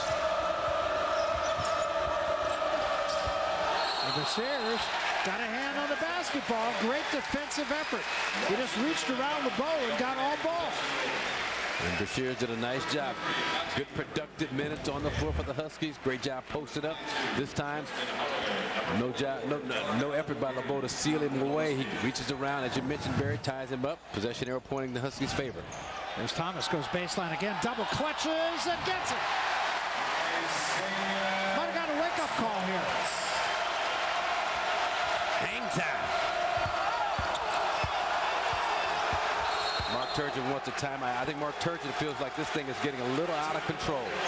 He wanted a 5-second count out top against Scott Suggs. It wasn't called. A lot of contact against his guard, B.J. Holmes. Not called.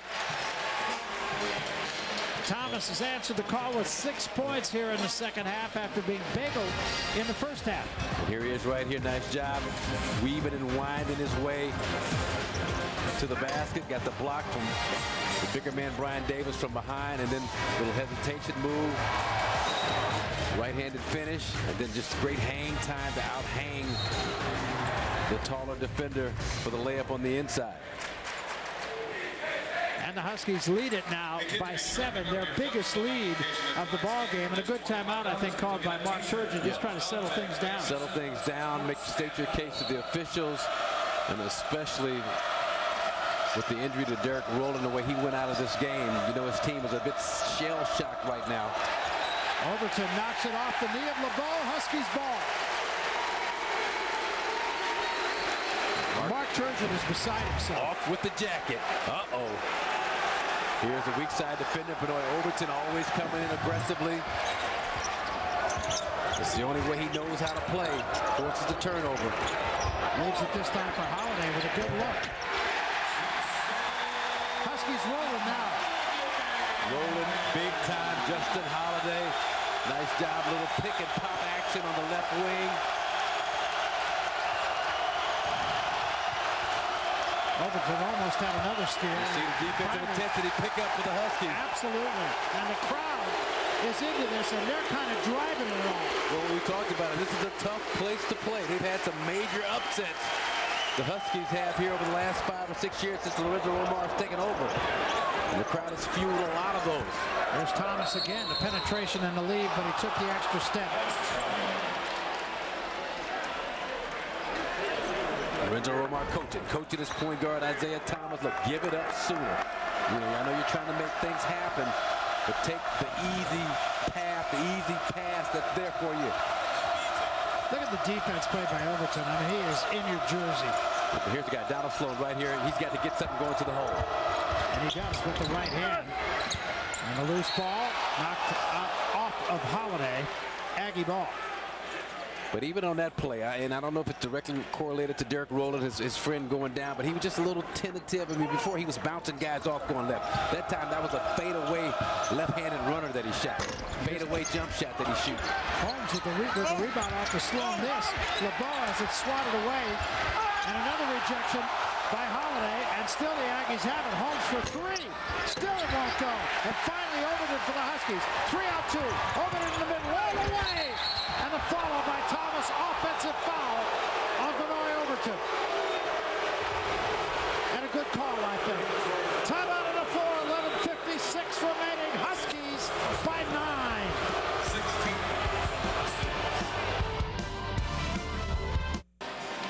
Here's our Toyo Tires game summary, and you can see the shooting numbers in the first half and then in the second half. A&M going one way, Huskies going another way, all about the D. It's been all about the defense for the Huskies, and they have done a nice job of just hounding and harassing and stepping in the passing lanes and getting on the floor down and dirty. Matthew Bryan-Almanick, a couple of steals for him. Inside, quick hands by Scott Suggs leads to another steal. An easy bucket at the end. Benoit Overton, weak side, blind side, coming up, poking the basketball away, and here a great job filling in the gap defensively by Justin Holiday. Forces the bad pass on the outside, and then once again, just crowding the inside. Justin Holiday, get that out of there, man. We were talking in the break, too, that this is a very tough game to officiate. And I think these 3 officials really doing a very good job of letting them play and still keeping control. Yeah, they have. And Mark Turgeon would probably tell you something different. Let them play a little bit too much of his liking. But look at the great job even after the foul. Brian Davis, baseline penetration, 3 Huskies right there to thwart the first attempt. 3 guys all over the basketball.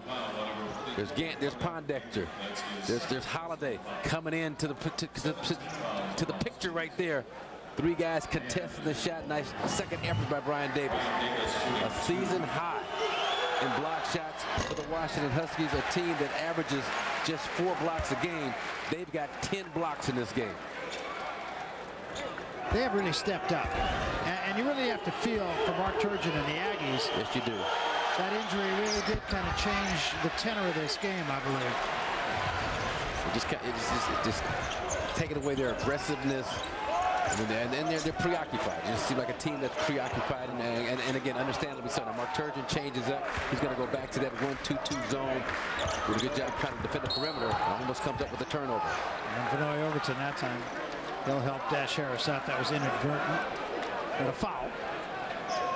And that's where I think the Huskies are feeling, you know, some sympathy for what Texas A&M is going to. Vinoy Overton, he wouldn't help his own mama up if he knocked her down. I mean, he's just that kind of a guy on the basketball floor. Just, Mama, I'm talking about the basketball floor. He's just that kind of competitor. Across the lines, he just plays one way, but goes up, helps his opponent up, Dash Harris, after knocking him down. Holiday to inbound, does for Pondexter. Now Suggs, who hasn't had a shot in this game. Holiday deep in the corner. Good defense still being played by the Aggies. Yeah, and they're in the zone defense. They're trying to see if that changes their fate a little bit. And that time Suggs had just enough of a look. I think, you know, that third scorer that the Huskies are going to need come Pac-10 time. Scott Suggs needs to submit an application for that position. This is LeBeau guarded by Pondexter. LeBeau trying to back him down, does, and got it home with the left hand. Yeah, that's a good-looking move. I mean, that's a guy that they want to show that kind of aggressiveness at both ends of the floor. He showed it offensively. Now Pondexter brings Davis out away from the basket. It's staying with the zone. It's kind of morphed more into, looks like a 2-3. It's a bit of a matchup zone. Nice pass by Holiday, but Pondexter couldn't convert in traffic. Davis yanks it down for the Aggies. It's a big possession for the Aggies. They get something positive here. This does a lot for their psyche in this game at this stage. You can see them kind of get a little bit more juice, a little bit more into playing the game of basketball. This is Harris now up top. They'll reset the offense. Plenty of time on the shot clock. 10 seconds. There's a flat screen. Harris jump stop, got a man in the air, still came up short. Davis picks up the garbage, still loose ball, knocked out of Suggs' hands by Davis and out of bounds. And they got it where they wanted to get. They got on the interior. Nice job with the flat screen by LeBeau. Dash Harris, good pump fake, got his man off his feet. Just couldn't convert the layup.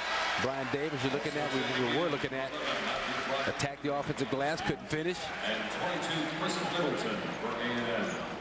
Lorenzo Romar still shuffling people in and out. Elston Turner comes back on. So does Matthew Bryan Ammoning. The 1-2-2 full court pressure. Mark Turgeon kitchen sinking the Huskies, just kind of pulling out everything, pulling out all stops. And that time Pondexter just came up to meet the ball and took it easily to the basket. You got to stop the basketball. Number one rule, especially in a press defensive situation.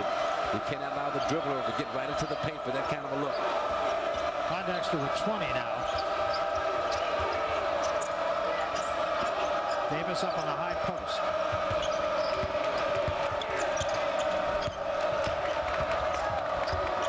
Hibbert, tough three, and it won't go. Pondexter gets it out of there. Pondexter's got another double-double.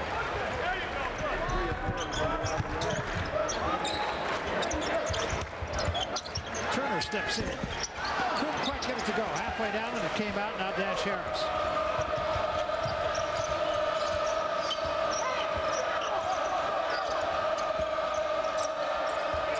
Davis trying to back Bryan Ammoning down. Does. Comes up short. Bryan Ammoning yanks down the rebound. It's all going the Huskies' way now.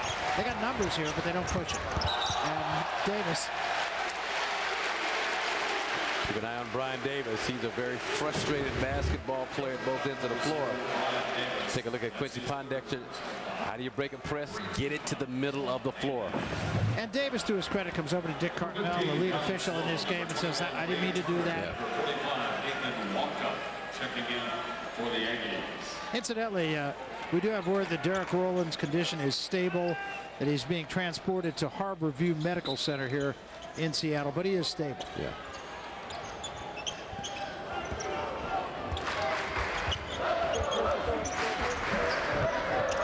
Elston Turner comes around the screen, can't get it to go. Pondexter misses the follow. Ball still loose. Bryan Ammoning has it go off.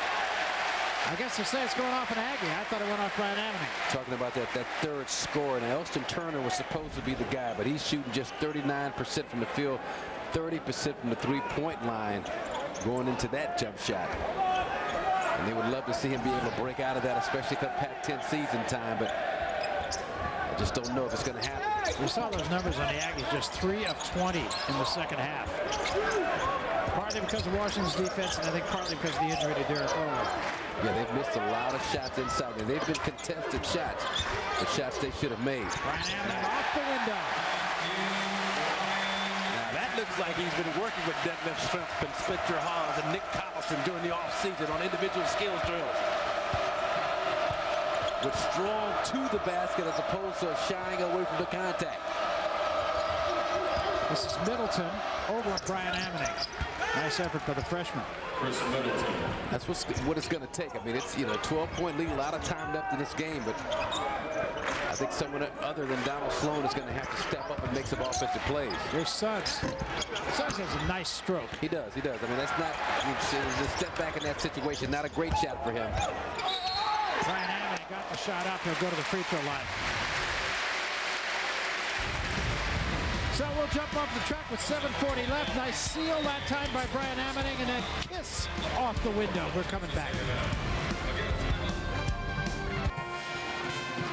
Huskies lead it by 12 with 7:40 remaining. At the start of the second half here, Derek Rowland on a rebound just came down awkwardly. There was not much contact here, and you could see him just go down, and immediately everyone knew that this was no small injury, that it was a rather serious leg injury.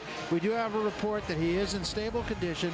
He's being transported to Harborview Medical Center here in Seattle, but clearly it's had an effect on this Aggie team, and particularly on his closest friend, Donald Sloan. We talked earlier in the ballgame about how close these guys were, like brothers. They went to middle school together. They played together in high school, and of course for 4 years here at Texas A&M. So clearly it's had an effect. It's had a major effect, and even in terms of basketball ability, tangibly, Derek Rowland, 38-inch vert, the highest on this team. He's a guy that just locked up Big 12 guards, holding all but 2 last year below their average.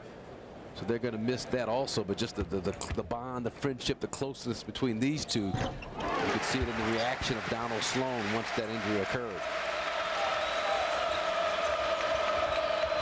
So a 14-point Washington lead now. Long way back for the Aggies. Time not yet really a factor. But you can't continue to have empty offensive possessions. That's the free throw line, a little short. Rebound, Elston Turner. Shooting woes continue for the Aggies.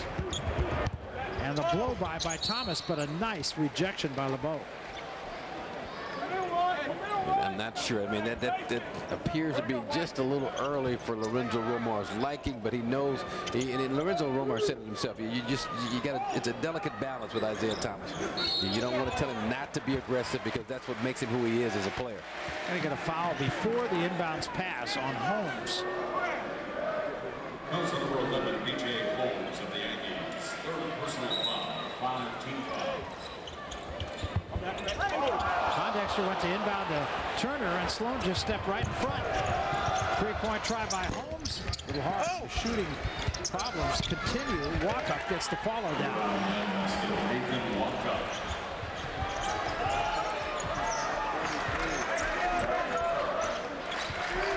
And the Huskies need to be a little more methodical, a little more deliberate in their offense.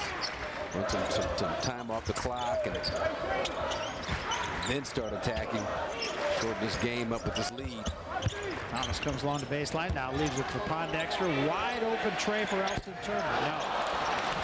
Long rebound, Dash Harris. Huskies get back, though.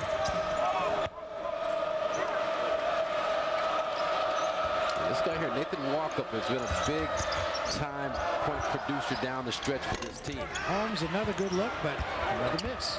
Now Sloan tried to shovel it up there, and it banged off the bottom of the backboard, and things going from bad to worse for the Aggies. Yeah, and I'll tell you something, this is an Aggie team, though, Barry. They've been very good, and again, this is a different circumstance because of what happened to Derek Rowland, but they were down 18 to New Mexico, and they came back and cut that to 1 or 2, and they had 2 free throws that could have won the game that were missed.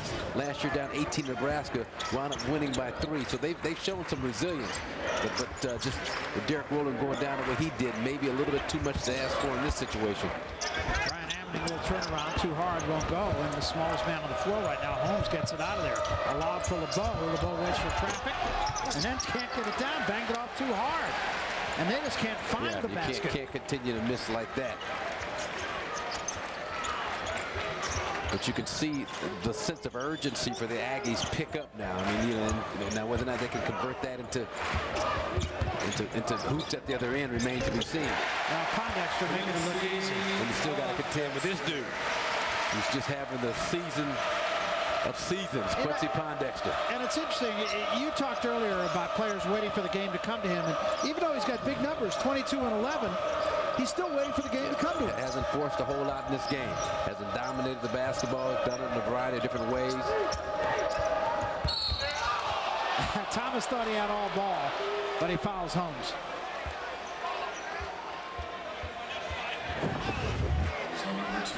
Little reach from behind. It looked like the foul might have been on Matthew Brian Almaning, who actually got the skin.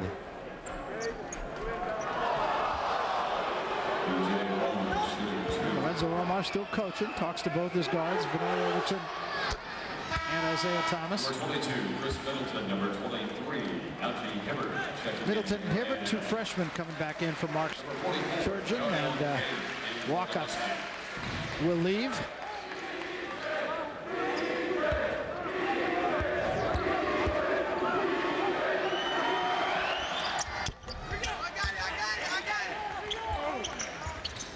Full court pressure. This is kind of pressure to create turnovers, come up with a steal. Huskies break it.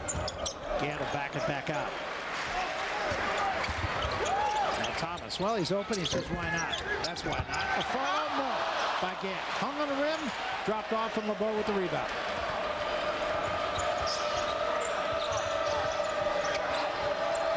Sloan for free.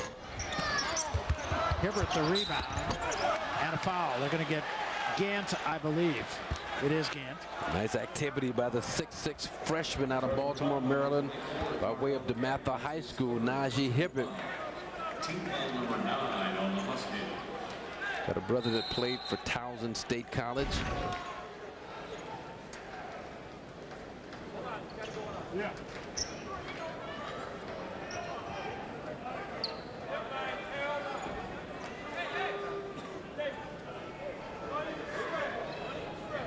Man, you're looking at just enough time with a 12-point deficit, 441. Oh, yeah.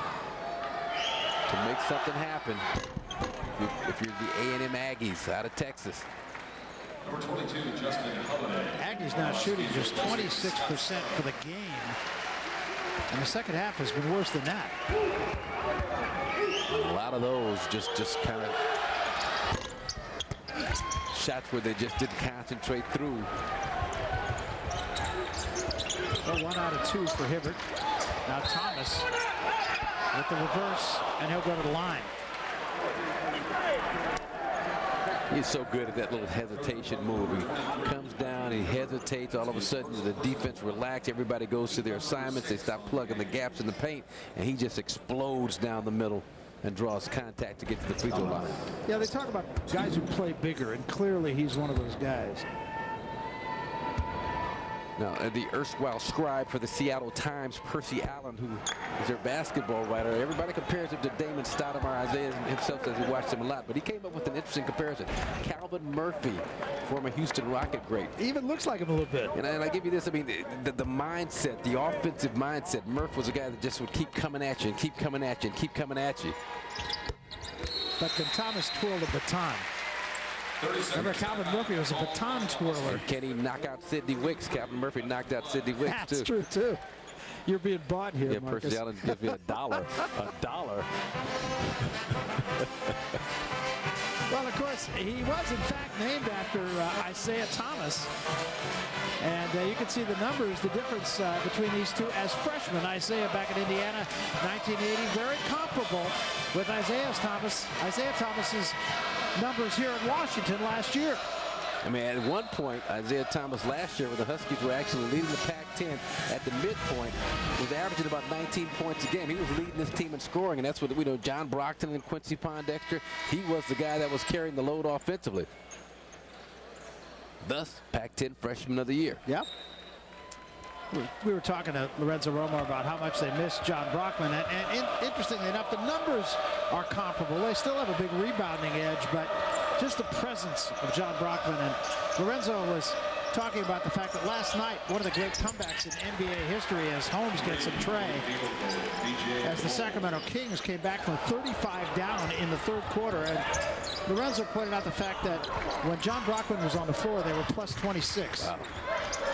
And yet he didn't have big numbers. Yep. Right here, I mean, you know, you can see the, I think, again, the sense of urgency level pick up. But hey, nice find, nice steal, nice exploitation of the smaller defender inside by Quincy Pondexter. 24 to go with 11 rebounds, and this time he steps in a little hard, and that'll put Sloan at the free throw line. We'll take a time out here. Here's a great look, and what a great finish by Pondexter. 3:48 remaining in the ball game. The Huskies lead it by 11. We're coming back. An 11-point Washington lead, 60-49 with 3:48 remaining to be played. Now it's time for our Toyo driven to perform. And this last drive, look out, coming right at you. A little bit of a hesitation move, catches the defender Dash Harris across the cheek, going to the basket, but I love the extension to elude the defender. That's what makes Isaiah Thomas special, the great athleticism at 5 feet 8 inches tall. Well, we talked about the shooting woes of the Aggies. Their season low coming into this game was 40%. That was against Akron early in the season. Tonight shooting 27%, just 16 of 58. This is a team 47% for the season. Relying on this guy, Donald Sloan, to kind of do most of their damage. He's at 53% from the field. In this game, Sloan 5 for 18 from the field. And there's a reason for it. Yeah, give the Huskies a lot of credit. Give their defense a lot of credit.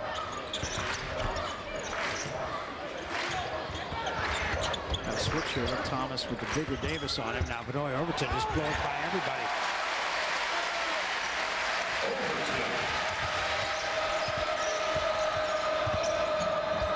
Sloan spins in, won't go, but he will go to the line. Nice job, Donald Sloan at last possession. Benoit Overton, right baseline, defender slips. Overton, the lefty, probably finishes those kinds of moves 80% of the time with his right hand. Does a great job using that right hand on the right side of the floor. And Sloan calmly knocks it in. He's perfect at the free throw line, 5 of 5. He's got 15 points in a game that's a very tough game. I'm sure probably the toughest game that he's ever had to play. Saw his buddy Derek Rowland laying on the floor and just pull the jersey over his face to hide the tears that were streaming down his face. To their credit, Aggies still trying to battle back and pull this thing out. Down 9. Now the pressure kind of turns on the Huskies to have to score and produce it every offensive possession the next 3 or 4 times down the floor. Pondexter posting up here, working on Hibbert. Now kicks it out for Suggs. A little hard. Overton got great position for the rebound. Give him another chance. Suggs open again. Wow. Yes. You know, not the way you drew it up. Not exactly the shot you want. But that's why I think Scott Suggs will be a key contributor for the Huskies once the regular Pac-10 season starts. Overton just snuck in and took the rebound. He does that. I mean, he 5'11", Franklin High School, won a state. His team actually beat Isaiah Thomas's team in the semis. Isaiah with the big night, 40 plus 50 points, whatever it was, but Benoit's team won the game. Nice look from Sloan to LeBeau, and this one does go down. Huskies, incidentally, have only made two three-point shots. Suggs has made them both. He can shoot it. I mean, he's got that great stroke as you talked about. And Quincy Pondexter, though, has been the man for the Huskies in this game. And I just love the way he finds a variety of different ways to score. Forays to the basket, face up from the free throw line, lobbed over the top after great seals, offensive rebounds. Just a little bit of everything from Quincy Pondexter in this game. 24 points, 11 rebounds, 4th double-double that he's had this year. Clearly the leader of this Washington team, and a guy that just through his first 3 years, he improved incrementally each year. He was the most improved player the last 2 years. And this year, he's just made a quantum leap. Yeah, I didn't think he had a tremendous shot to be considered for the next level. Watching him play here, I was trying to figure out what all the hype was about, and you know, all this publicity he had gotten out of high school. But this year, I mean, things have just all kind of come together. The 3 years of hard work have paid off. Nice steal that time by Hibbert. Holmes. Yes. Look out now. I'll tell you this, I mean, this team has a sense of urgency. Now they're getting production to go along with the urgency. Now Poindexter. Poindexter will take it all the way and draw the foul. And Mark Turgeon turns and shakes his head. I mean, if you're the defender in that play, David LeBeau, you got to just step up, take the hit, fall down. And he kind of turned his shoulder like he was afraid of the contact. It's going to be the 4th foul on David LeBeau. Poindexter shooting 2. Poindexter misses. 85% free throw shooter. Couldn't get that one. Quincy's been in double figures 9 of the 10 games that the Huskies have played. Career high is 31. That's also a season high. He's got 25 now with 2:17 remaining to be played. Lorenzo Romar once again has his team as the favorites to win the Pac-10 Conference. They won it outright last time for the first time since 1953. That's a long time ago, folks. Bob Hubriggs. That's right. His jersey hangs here along with Brandon Roy's, the only 2 retired jerseys here at Bank of America Arena. There it is right there. Now, they won it a couple of times. They shared in the mid-'80s, Detlef Schrempf and Christian Velp and those teams. But just an outright Pac-10 championship. Lorenzo Romar got it done last year. One of the good guys. I know you've known him for a long time, played with him, and just one of the class acts, not only in basketball, but in sports. A lot of character, a lot of comedy. When I think of Lorenzo Romar, a lot of character, a lot of comedy. Can do dead-on impersonations of just about anybody. Really a wonderful guy.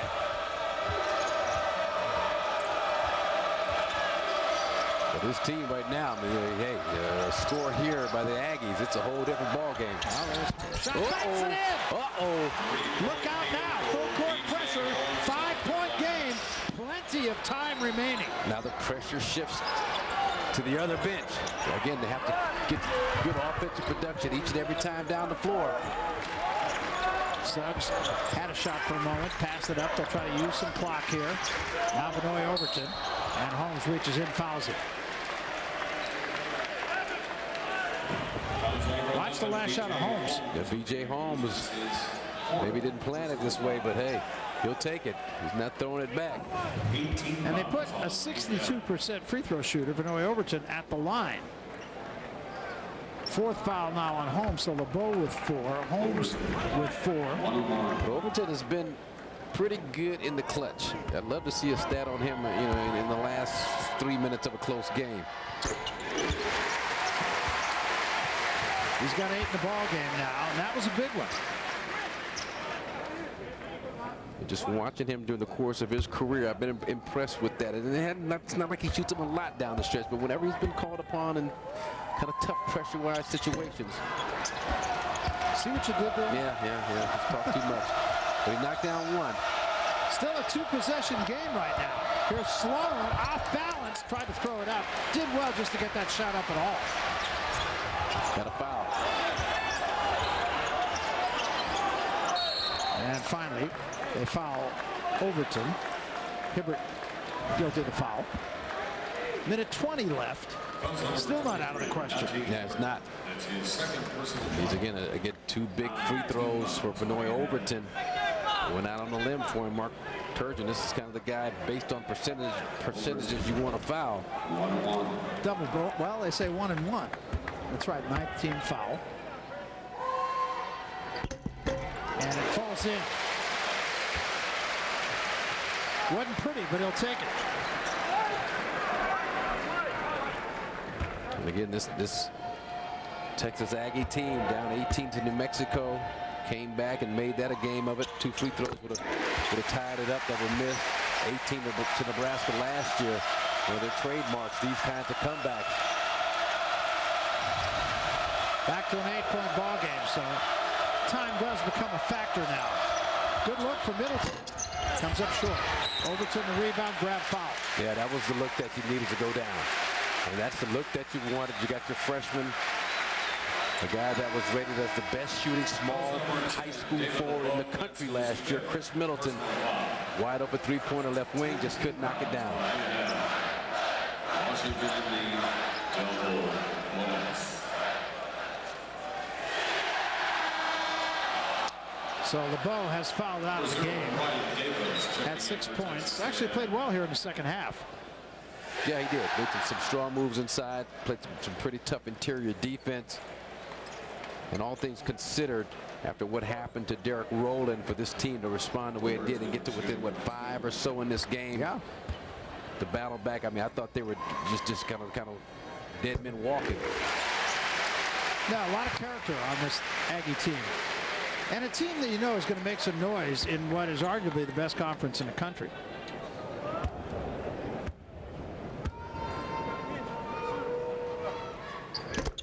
Overton gets them both. Said like 5 out of 6 for Illinois. Overton down the stretch here from the free throw line. He's got 12 points in the game. 1 minute left to play, 1 minute. And now Thomas comes down with the rebound, a reach-in foul on Middleton. Thomas took a little shot to the face.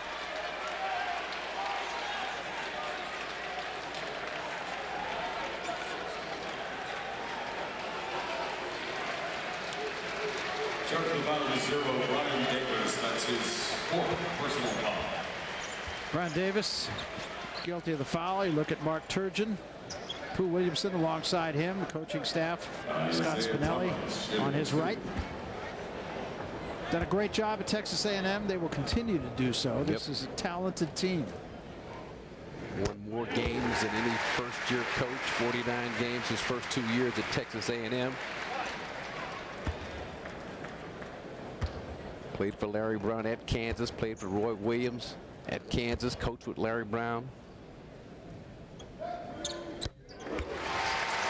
Thomas gets them both, and now a 12-point lead inside a minute remaining to be played.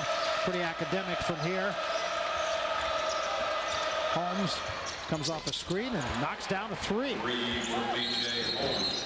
Holmes wanted to foul on the play for the potential 4-point play. Yeah, he did. Aggies not quitting. Their final timeout with 47. So I'll take a timeout. Here's Holmes just coming right around the Davis screen.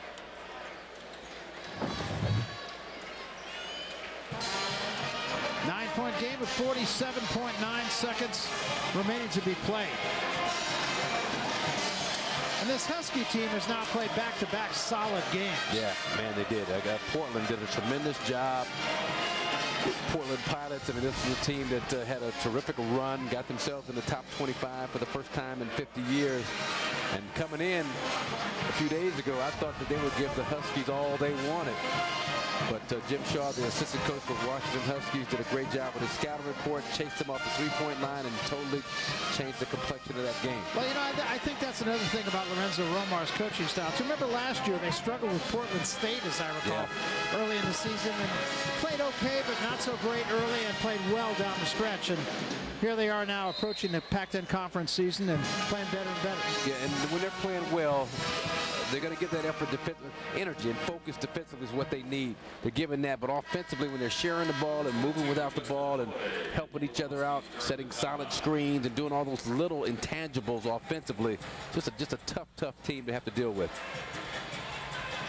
And here's a look about Washington. This year they're averaging just over 78 points a game. They average, or last year I should say, last year they averaged 78 points a game. This year a little bit more, but that's to be expected sometimes in the preseason. But they want an up-and-down game, and really this was an up-and-down game, but both defenses were so solid that the score will not show that.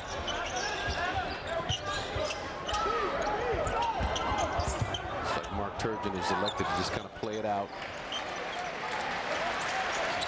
That's going to be a tough and a long trip home for the Aggies because of the injury to Derek Rowland. They're going to have to shoot the ball here, but they got 6 seconds to do it. And Davis, that time, mugs Overton, comes right back to Pondexter. Now Overton throws it up, and the time clock expires. Yeah, Texas A&M just to regroup overall at this stage of the game.